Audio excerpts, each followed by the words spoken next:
Chris Brown exclusive. You remember doing it? No. The singer talks for the only time on TV It's crazy, man. about why he hit Rihanna. There's chances where you lose your temper or, like, arguments get heated or whatever the case may be, but... Why he pled guilty to felony assault. Yes. About the infamous photo. I didn't know if the pictures were altered. I didn't know if they were real. I didn't know what, so... And his feelings for Rihanna today. You love her? Definitely. In love with her? It's Chris Brown exclusive. Right now, next on Larry King Live.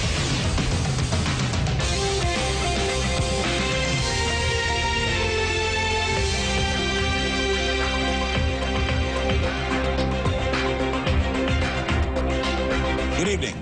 With us tonight on Larry King Live are Chris Brown, his mother, Joyce Hawkins, and his attorney, Mark Garagos. Chris entered a guilty plea on June 22nd, a deal that allowed him to avoid jail time. He pled guilty to felony assault after a widely publicized incident with his girlfriend, Rihanna. A second felony charge, making criminal threats, was dropped, and Chris was sentenced to 5 years probation, 6 months of community labor. We thank you all for coming. How are you doing? I'm good, thank you. This had to be the worst period of your life. Yeah, possibly, yeah. Possibly. Yeah.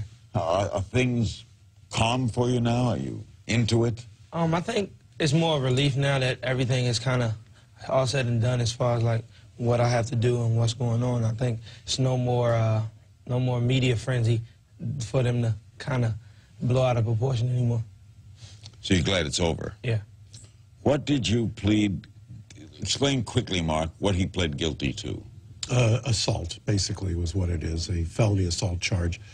Sentenced to 5 years of probation, as you said, 180 days of what Judge Schnegg calls community labor, and he has to undergo a domestic violence program for 1 year. And 5 years means you got to be... Means like, he walks perfect. straight and narrow for 5 years. And as Judge Schnegg said in court yesterday, she's a tough taskmaster, but she's fair. We're taping this a week before it airs, so it's airing on this night, but that was yesterday, meaning last Tuesday. And before we get into the meat of everything, Chris, how have you handled all this, Joyce? It's probably the most painful time of my entire life. It's been hard, really hard, seeing him going through the pain and everything that he's gone through, dealing with the media and dealing with the situation. It's been really hard. Especially all the pain you've had in your life. Yes. Which we'll get to later. The labor-oriented service, what does it mean you have to do, Chris? This is back in Virginia, right? Yeah, back in Virginia. What do you have to do? I think they want me to do anything from picking up trash on the side of the street, washing cars, graffiti removal, I mean, anything. But it's the law, so I'm willing to do whatever they want me to do. Is it fair? To me, possibly everything comes with consequences, so I feel like definitely it is. And I have no misjudgment on what the judge is giving me, so I'm willing to do anything next. So you feel it's fair? Yeah. Yeah. The judge was very specific. She wanted labor involved in the punishment. Yes. What did that mean to you when she said that? Hard work? Hard work, yeah, definitely. And I'm a very hard worker, so that's kind of, I wouldn't say second nature, but it's definitely something that I'm willing to do. As far as the actual what I have to do, I felt personally that, as far as not saying as a celebrity, because I don't exclude myself and try to become like, oh, I'm a celebrity, so I shouldn't be punished. But I feel like with what I'm capable of doing as far as influencing people, influencing kids, the youth, I can do a lot more to help the community other than picking up trash. But I'm not saying picking up trash is something wrong. I'm willing to do it. But I'm just saying I know I can do a lot more, which I intend to do, aside from my community service.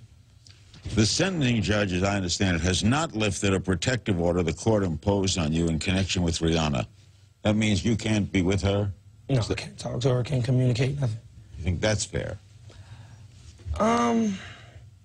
It's kind of hard, definitely, because her being my friend for so long and us being that close of a friend is kind of like, wow, like not being able to see or talk to that person is kind of difficult, but it's also hard because we're both in the same industry. We go to the same events. That you can do, right? Yeah, I can go to the same events. But you can't go together. Not at all. We had to be like 10 yards away from each other. But I just feel like it's harder because we're always in the same vicinity, and it leaves more, because we have the protection on it, it leaves more room for error. It leaves more room for people to start rumors, and start more stuff like, oh, they're together, they're not supposed to be together, and it just kind of leaves more room for problems.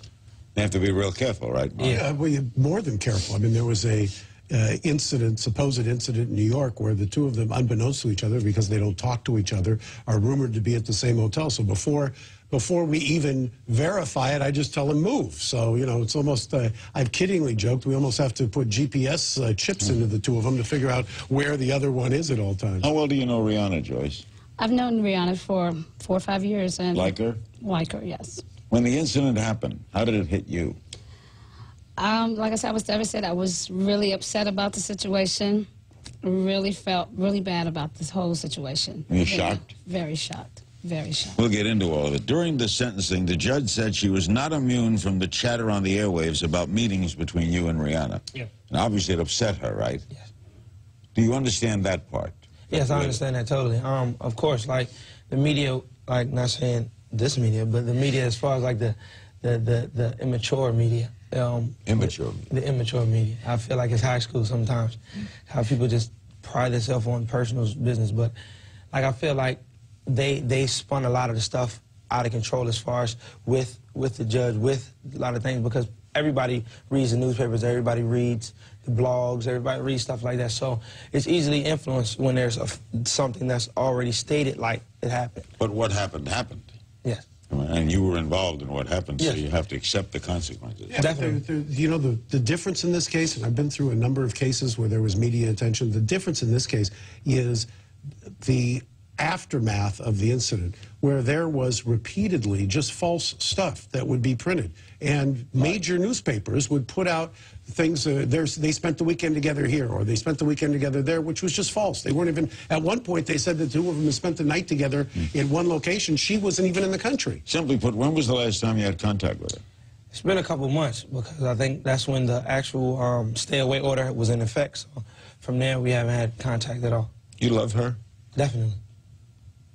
In love with her? Definitely. Would you spend a lifetime with her? Would I spend a lifetime? Well, I'm young, I'm 20, so... No, well, let's say, could you conceive of that? Down the road? Yes. We'll be right back with Chris Brown, Joyce Hawkins, and Mark Geragos. Don't go away. It's the biggest